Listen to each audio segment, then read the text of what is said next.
সুপ্রভাত।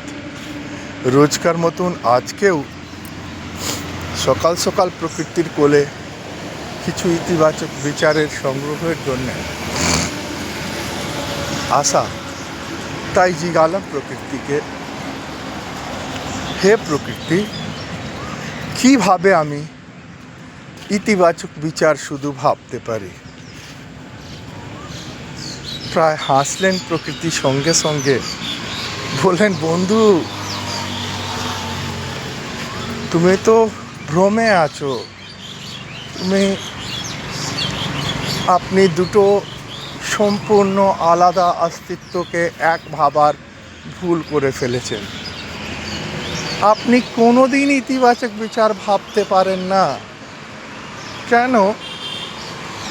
ইতিবাচক বিচার হলো একটি সংজ্ঞা, যেটা আপনার কাছে হয়, আপনি করেন না।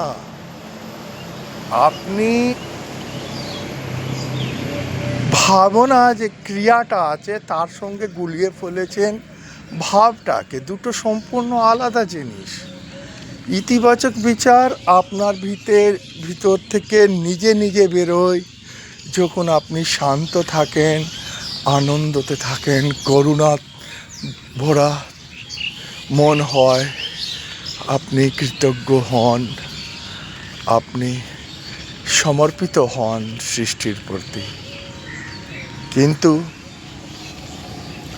চিন্তা ভাবনাটা একটি ক্রিয়া, যেটা আপনি করেন, আপনি ঊর্জার বিনিময়। তো দুটো কখনো এক হতে পারে না। তাই আপনি এই চেষ্টাটা ব্যর্থ করেন যে আপনি ইতিবাচক বিচার ভাবতে পারেন। ওটা হবে, দুটো আলাদা জিনিস। ওটা আপনি কি করে ভাবতে পারবেন? ওটা আপনার ভিতর থেকে জন্মাবে যখন আপনি শান্ত থাকবেন, আপনার ভিতরে আনন্দ উৎসব হয়ে থাকবে, তখন ওই বিচারটা নিজে নিজেই আপনার ভিতর থেকে স্ফুরিত হয়ে বেরোবে। তাই বন্ধু, ইতিবাচক বিচারে ভাবার চেষ্টাটা বন্ধ করে নিজের উপরে কাজ করুন।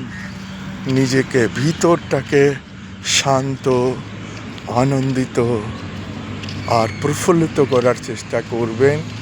দেখবেন যখন আপনি শান্ত আর আনন্দপূর্ণ হন, তখন আপনার ভিতর থেকে যে অবস্থাটা, যে বিচারটা বেরোয়, সেটাই ইতিবাচক বিচার। বন্ধু, এগিয়ে যান। চ্যানেলকে লাইক আর সাবস্ক্রাইব